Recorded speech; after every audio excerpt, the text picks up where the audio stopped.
Hello and welcome, listeners, to another episode of the NancoVerse podcast. I am your host, Naman, and I look forward to bringing you some interesting read ups about things that are happening around us in the world. In today's episode, I would like to talk about artificial intelligence and the New Delhi declaration that has been signed, pun intended. It's called New Delhi Declaration. It's a new declaration, yes. It's by the GPAI, which is the Global Partnership on Artificial Intelligence, and they've come out with a declaration which I would like to read about. Another topic that we will be talking about is renewables and the green push and why batteries are important in this entire gamut. Having renewable energy is great. Storing that renewable energy for usage of the grid and the growing populations is also very important. So we'll be talking about that. And the third segment, I am interested in reading about not something very heavy, but a write-up in the Indian Express which talks about the promise of possibilities. And I would like to read this with the new year coming around. There's some wholesome writing around this, and I would love to read this to the listeners. So yes, I look forward to bringing these topics to you, to your ears, and I hope you guys are enjoying the podcast. Before I start the stories, I would want to bring the listeners' attentions to the previous episode that we did with Smita Singhal. Smita Singhal is the founder of Absolute Water. Theirs is a company that treats sewage water and turns it into potable or usable water. With so much issues with water management, the growing population in the country, the demands that we have for water with industrial and domestic use, Absolute Water is providing, and companies like this and innovators like these are providing some glimmer of hope in terms of us being sustainable in our growth and development. So the first story that I would like to cover is the renewable energy story. I was quite fascinated to read this article by Anil Sasi in the Indian Express in the explained section. This talks about how much renewable energy does India have at this point, how much coal energy that do we use at this point, non-fossil fuel based fuel, how much do we use at this point. There has been an increase in the amount of renewable energy capacity that India has seen. However, with the Conference of Party 28, COP28 as it's famously, popularly known as, fossil fuel phase out was a hotly debated, contested issue there. And there was a clause that these guys were doing a pushback on, especially countries like India and China, where there was a proposal that no new coal-fired power plants can be commissioned without an inbuilt carbon capture storage facility. This clause was struck down, and now countries can come up with newer coal plants without having to capture their carbon. This was quite interesting for me in terms of getting to know the increase of renewable energy in the entire energy mix in the country. I would get on to reading the article and bring this to you and also have fun. Why green push needs balancing. COP coal breather is key. This is the headline of the article. It says, fossil fuel phase out was the most hotly contested issue at the COP28, which ended on Wednesday with an agreement to transition away from fossil fuels without a mention of their phase out. So there was just a talk about transitioning away from fossil fuels, but when, how, what, nobody knows. Nobody knows, man. How's these things gonna happen? How are we gonna save ourselves? Nobody knows. A strong pushback by India and some other countries, including China and South Africa, to a proposal stipulating that no new coal-fired power plants can be commissioned without an inbuilt carbon capture storage facility, ultimately led to the omission of the clause from the final deal that was agreed upon in Dubai. So India is going into a new coal thrust. We are wanting to increase the amount of coal that we use for our power. We have a big population, one should remember. However, the facts are that we are increasing our coal dependency. At a review meeting held less than a week before the beginning of COP28, the Union Power Ministry decided to step up its coal-powered generation capacity with plans to add at least 80 gigawatts. So for context, 1 gigawatts is equal to 1000 megawatts.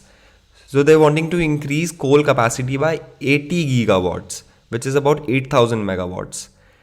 There is a lot of context to this. Currently, India has a megawatt capacity for coal for about 2,06,825 megawatts. So currently, totally we are dependent about 2,06,825 megawatts.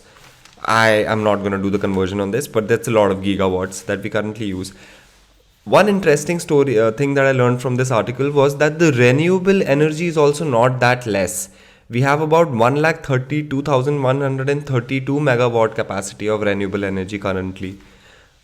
Not bad, we're the third largest in the world as well. We'll get to that. While this was broadly in line with the National Electricity Plan for 2022-27, the new blueprint for the country's power sector released by planners earlier this year, it marked a discernible pivot and a policy reversal from earlier years. Given that the central government had been focused almost entirely on renewable energy for incremental capacity addition, and fresh coal-fired capacity was virtually ruled out. So over the past decade, we've been focusing on increasing our renewable energy. Coal-fired capacity was virtually ruled out. The review held on November 22nd, chaired by the Minister R.K. Singh of Union Power, underscored the country's resolve to revert to coal for desperately needed baseload capacity and agreed to add 60 gigawatts of fresh coal-fired capacity in addition to 27 gigawatts of capacity that is already under construction. 60 plus 28 gigawatts of coal needs to be increased. Coal capacity base load needs to increase for the country to meet its power needs. So what's the problem with renewables? We have focused so much on renewables, we have increased our renewable capacity. However, there remains to be a problem. We'll get into that. And a little bit of a hint, it has to do with the word with the letter B in front of it. The problem with renewables.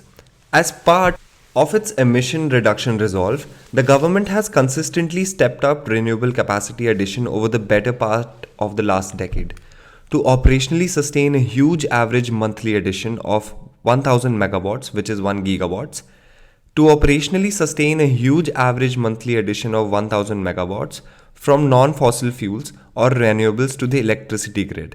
However, policymakers are now veering around to the view that the country simply cannot keep adding more green capacity unless it has viable energy storage options. Viable energy storage options is the issue. India is now the world's third largest producer of renewable energy. Great. More than 40% of installed electricity capacity comes from non-fossil fuel sources. India is now the world's third largest producer of renewable energy. More than 40% of installed electricity capacity comes from non-fossil fuel sources. A striking stat. More than 40% of installed electricity capacity comes from non-fossil fuel sources, including large hydro, having risen sharply from around 25% in 2013.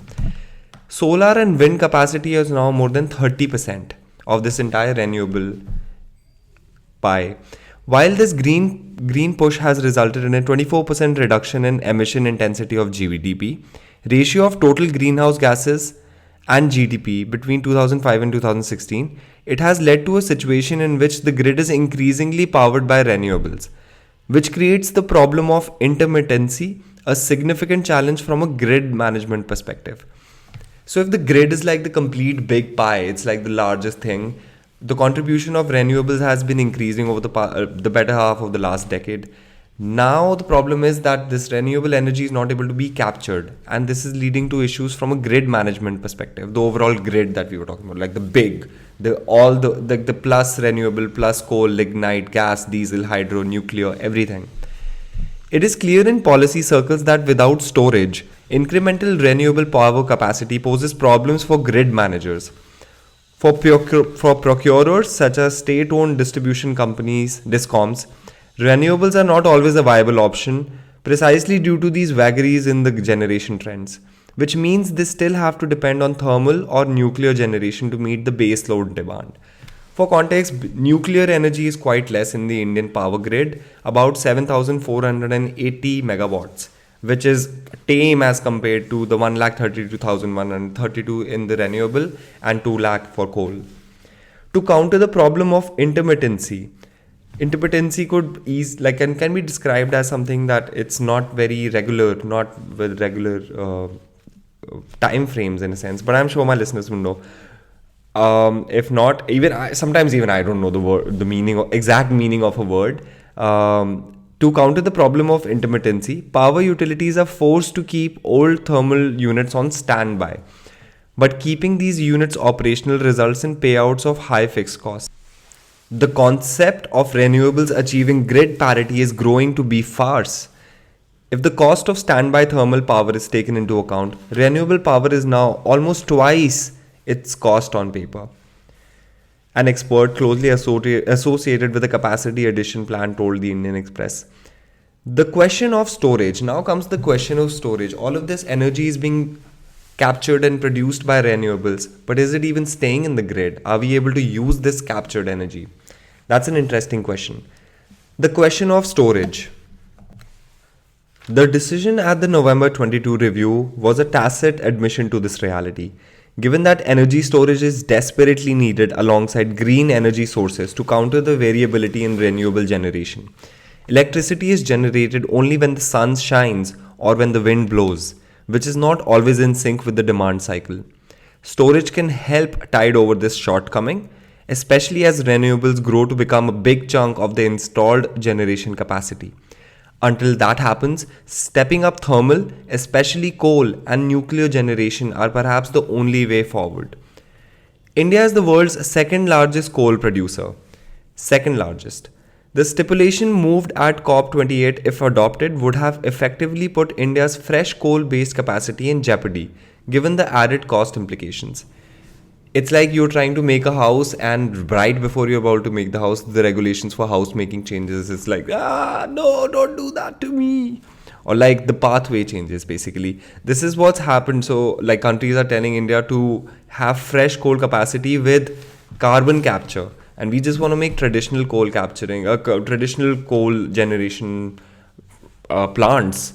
Basically, has any one of my listeners gone to a coal plant? I remember our school taking us there once. That was a visit from the school to the coal plant. That was quite interesting. I don't remember much from it. I do remember being taken.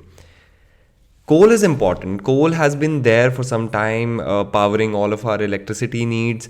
I wonder the light that is on in my room right now is powered by coal or renewable. I don't have solar panels for context. The renewed coal push comes at a time when there seems to be an emerging policy resolve in favor of not continuing to push solar and wind-based generation to struggling electricity discoms. The renewable challenge is compounded by the fact that Solar Energy Corporation of India, the state-owned company conducting solar auctions, has locked a number of contracts involving green developers in grid power purchase agreements, PPAs, grid power purchase agreements, with no scope of innovation according to sectoral experts. Storage is expensive currently, and the lithium-ion storage battery option for grid application is being ruled out as unviable. Lithium-ion storage batteries are expensive. For context, the government is considering two alternatives: hydrogen and hybrid generation models blended with off-steam pumped storage. But there is a recognition that coal-fired capacity needs to stay as base load for the time being, given that there are constraints on ramping up nuclear capacity. The base load, coal generates that base level amount of energy that we need at this point. We can say as much as we want that we want to save the planet and we want to reduce our fossil fuel usage. However, we need to keep the water warm. We need ACs for our offices and our homes. We need fuels. We need fuels as humans, as currently in 2023. It's a reality that we all face and something that we all contribute to as well. Saying that we have been, at least in this country, we've been trying to increase our renewable energy generation, and it has happened quite a lot, about 40% of our total usage. However, we are in this position now where we need to increase our coal usage because we are a lot of people and we need a lot of electricity. So the question that comes is, are countries like ours supposed to keep pushing towards a renewable energy where storage is an issue, intermittency is an issue, or do we increase the base load, that the sort of security that coal gives us in terms of having electricity is amazing. When I say amazing, it's a subjective word, but it is quite cool that increasing coal would be, it's unfortunate, but it is what it is. So that's what happens when I read these climate articles and or anything to do with real stuff. Like there are people out there in oil rigs in the North Sea just having water splashed over their faces so that we can sit in our homes and have the heater on. We use a lot of electricity as people. However, the decision to increase new coal generation capacity to the tune of 60 gigawatts is way higher than the electricity plant draft's prescription for fresh coal based capacity. The renewable energy thrust of the last 10 years also meant a projected battery storage requirement in 2031 of between 51 gigawatts and 84 gigawatts and assumes a daily usage rate of 5 hours. So, first we create renewable energy, then we need batteries. Our problems become our problems and the solutions become solutions. I hope we are able to figure this out. This, at estimate costs of rupees 10,000 crores per megawatts, could translate into investments into battery storage of between rupees 5 lakhs and 8 lakh crore over the next 10 years as backup for renewed capacity. That too for operations for less than a quarter of a day on average. Yes, when I said, before starting this article, when I said that I find this fascinating, I also find it dystopian. Renewable energies were supposed to be the solution, are the solution in terms of providing us electricity from non-fossil fuel based sources. However, we now have a situation where we need to store this energy as well, that is being created by solar panels, that's being created by wind turbines. There's also an issue of them being static in terms of their capacity. Like say if a solar panel can generate 1 megawatt of electricity, seldom can it generate 10 megawatts. It's probably going to generate either 0.8 or 1.2. So there is very less scope of increase or decrease there. Wind turbines are interesting. However, if you're in the battery business, guys, it's time to cash the checks because we need to spend about 5 lakh to 8 lakh crores over the next 10 years. That seems like a lot of money. So if you're in the battery storage business, please hit me up, call me up. I would love to talk to you. Would love to get to know about the businesses, but not just about the money part, but how important it is to actually store the electricity of the installed capacity that we have at this point of renewables. So the next story that I would like to read about is about artificial intelligence, innovation versus safety. How much do you want to innovate and how much do you want to keep yourself safe from this innovation? As some people might think, and as Elon Musk always says, artificial intelligence is coming for us and we're all going to be doomed by it. However, I feel it's better to get to know about what's happening in this entire industry rather than getting to be paranoid, using artificial intelligence as a tool for existing things that you're doing in your life. It helps me a lot in my workplace as well. When I talk about that, I talk about generative AI, which has been commonly used by people across. On artificial intelligence, innovation versus safety. Last month's declaration at the AI Summit in United Kingdom focused on minimizing risks. There's been a new declaration that has come by the Global Partnership on Artificial Intelligence, GPAI. This is a story by Swami Andranik Barek on the Indian Express.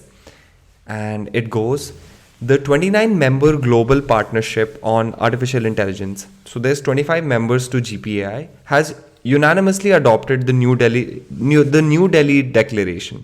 So there's a new declaration called the New Delhi Declaration. Cool.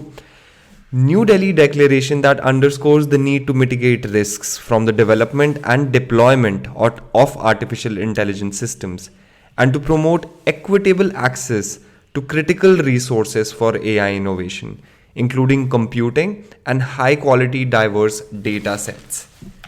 Computing. A lot of computing is required for large-scale AI modules. High-quality diverse data sets. Data sets is something that even governments are fighting with private companies for now at this point. The world is quite interesting with this. The declaration adopted on Thursday contrasts with the agreement signed at the United Kingdom AI Safety Summit at Bletchley Park A month ago, a month ago in the United Kingdom, there was another summit called the AI Safety Summit, where there was another declaration that was signed. There is a slight bit of a difference between them, which we will go deeper into, where countries had committed to first tackle the risks emanating from AI systems. Seems like the United Kingdom AI Safety Summit was talking about the risks, and this talks about more equitable distribution of resources. The New Delhi Declaration has attempted to find a balance between the innovation and the risks associated with AI systems. While it is largely upbeat about the economic benefits that AI can bring, it also flags issues of fairness, privacy, and intellectual property rights that will have to be taken into consideration. So, what does the GPAI New Delhi Declaration on AI say? GPAI is the Global Partnership of Artificial Intelligence, has 29 members, which came out with the New Delhi Declaration. What does it say? Quote, we recognize the rapid pace of improvement in advanced AI systems and their potential to generate economic growth, innovation, and jobs across various sectors as well as to benefit societies, the declaration said. It said that a global framework for the use of AI should be rooted in democratic values and human rights. Big words.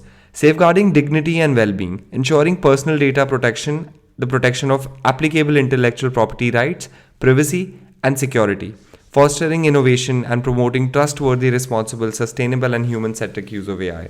Big jargon words. The declaration called for equitable access to critical resources for AI innovation, including computing, high quality, diverse data sets, algorithms, software, test beds, and other AI relevant resources, and agreed to support AI innovation in agriculture as a new thematic priority. Innovation in agriculture as a new thematic priority. Artificial and agriculture not only start with the same letter, I feel they could be quite interlinked in terms of understanding the soil, growing different types of crops, intercropping, inculcating the better modes of agriculture using artificial intelligence.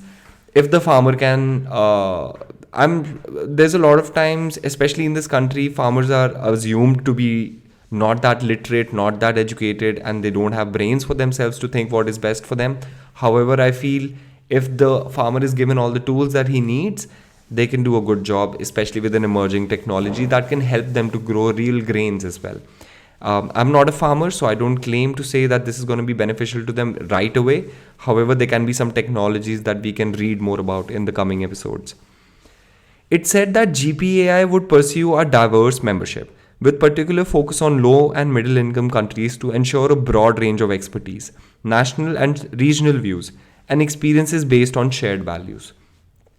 Senegal, a current member of the grouping, was elevated to the steering committee of the GPI. Senegal is a country in Africa.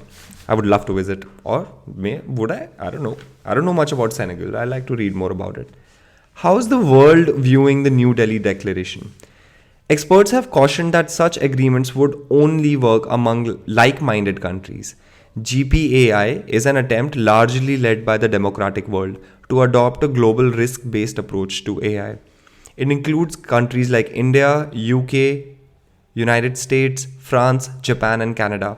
But China, a tech superpower, is not part of the multilateral grouping, and a senior government official said is unlikely to be invited into the fold. It seems like GPAI, which is Global Partnership of Artificial Intelligence, has kept China out. So the next question that comes in this article is that what's the difference between the New Delhi Declaration and the United Kingdom Bletchley Park Declaration? There were two declarations within the past 2 months about artificial intelligence and how countries are wanting to collaborate on that. There was a slight differences and we'll get into that. How does it contrast? While GPAI New Delhi Declaration addresses the need to tackle AI-based related risks, it largely supports innovation in the technology in various sectors, including agriculture and healthcare. The essence of the declaration can be summed up as follows. AI is inherently good and is a catalyst for economic growth, but some harms need to be mitigated along the way. It assumes that it's an inherent good. By contrast, the declaration that was signed at the UK AI Safety Summit last month put security and safety risks related to AI at the center of the discussions. At the Bletchley Park meeting, 28 major countries including US, China, Japan, This included China as well. UK, France, India, and other European Union agreed to sign on a declaration saying global action is needed to tackle the potential risks of AI. There's a lot of potential risks that come with AI, and the UK summit talked a lot about the safety and those issues versus India being more optimistic. When I say India being more optimistic, I mean the New Delhi declaration that was signed between them had more. It actually verbatim said that there is an inherent good with AI and there are some harms that need to be tackled. The UK declaration noted the potential for serious, even catastrophic harm, either deliberate or unintentional, stemming from the most significant capabilities of these AI models, as well as the risks beyond frontier AI, including those of bias and privacy. What is frontier AI? Here it is. Frontier AI is defined as a highly capable foundation generative AI models that could possess dangerous capabilities that can pose severe risks to public safety.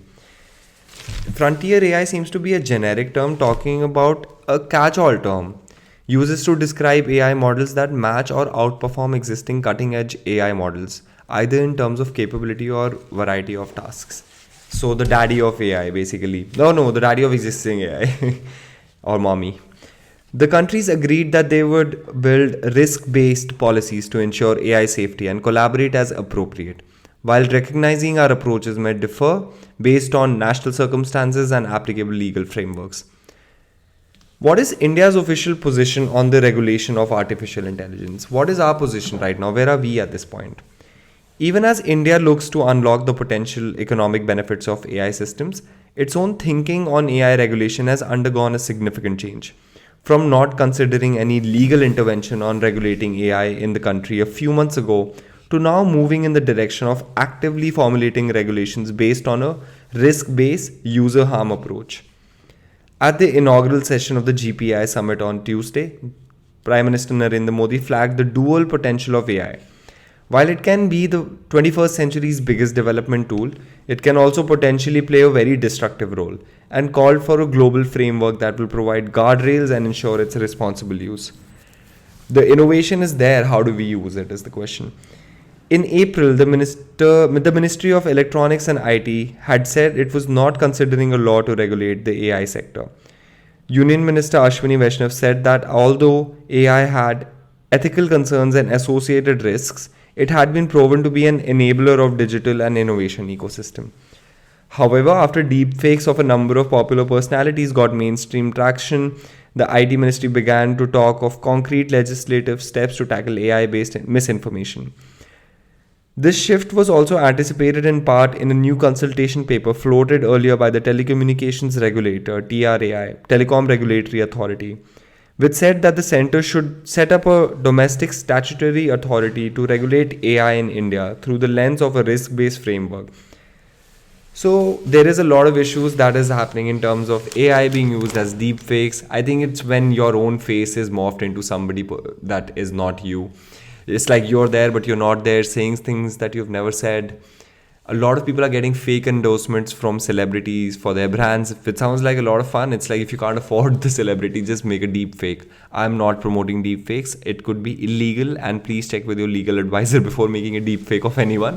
Snapchat filters have been there. I think a lot of my younger listeners would know that this deep fake stuff has been quite real in their lives since 2016. Why are we talking about it now? Whenever old people come into this entire mixture, things just get delayed. Like it's like your mama coming on Facebook while you're already on Instagram. That's a different segue that I've gotten into. However, this was a little bit of a sensory article when it comes to artificial intelligence. It doesn't really go deep into the technological aspects of it, the hardware, the computing, the sort of algorithms that they were talking about. This is more to do with international relations and how a country is going to be secure or insecure about other countries developing better capabilities to sort of try and attack their systems or take away data or things like that. This was a little bit more about geopolitics and international relations. I would like to read up and even talk to people who are building the artificial intelligence, who are building these softwares, these algorithms, these test beds that are needed, these other relevant sources, even data sets for that matter. I think I was reading up on something earlier where they were talking about this, where governments are now trying to reach out to Apple and Google to get make a mirror of their entire city and sort of get a better understanding of the wiring and things like that for governance, and even maybe snooping on people. Who knows? Interesting. I will keep following and reading up on stories around artificial intelligence and how it's developing. If there's anyone who knows and listening to this, who knows anyone who's working in the industry, please do hit me up as well. I would love to speak to you. So this marks the end of today's NancoVerse podcast in terms of the topics that had to be covered. There was a third segment that I was going to do, but I'm going to abandon it because I feel like there is a little bit of possibility in terms of writing something like that for my own self. This article was talking about how December brings the holiday cheer and the end of year accounting. End of year accounting is a time that comes around in December. We're actually doing a little bit of audit about our own lives and how have we been doing? How have we been doing? How are our friends? How are our families? How are our bodies? What's our bank account looking like? How's our job? How's the dog? Is there something that we need to buy? Is there some kgs that we need to shed? Are there habits that we are currently into that are not really serving us well and we need to get out of that? That is something that we all think about at the start of a new year on some unconscious or conscious level. There are some people who don't believe in it. They're like, there's nothing like New Year. Sort of like a life just keeps going on. You can keep making resolutions, as many resolutions as you want. It's all to do with action. You could start a resolution in July as well. Like, why does it have to be January?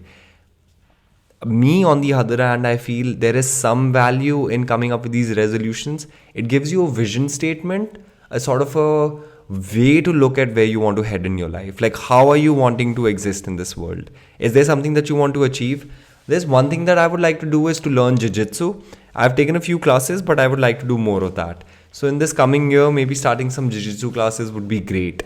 Is there any listener of mine who's into Brazilian jiu-jitsu, things like that, or martial arts in general, like mixed martial arts, keeping my body strong, stable, secure, healing, and also working on my relationships and my profession, getting better opportunities, getting to travel more, getting to spend more quality time with your loved ones is something that's going to be important to me. I'm going to be bringing you more of these episodes. I hope this is bringing you some value, and I hope you guys continue to live well, stay happy, keep smiling. More importantly, just try and like live well, man. Like, just increase the quality of the life that's there. Like, that's something that I think about all the time. Like, if I take 2 deep breaths, no matter how much of a bad mood I'm in or less of an energy, I'll just get up and get the work done. Whatever it is, like sometimes getting out of bed is the bigger fight of the day. And if you're able to get through that, if you have optimism and some form of look out for yourself in that sense that, hey, I'm going to go on this walk. I'll go on this walk. Nothing's going to stop me from going from this walk because that walk's going to make me feel good. And that's important. And if you do that, I'm proud of you. Sending you much love, guys. A zero cost way to support the podcast would be to hit a like on the YouTube video. Share it with a friend that you think might like it. And also you can support the podcast on Spotify. We're on audio platforms.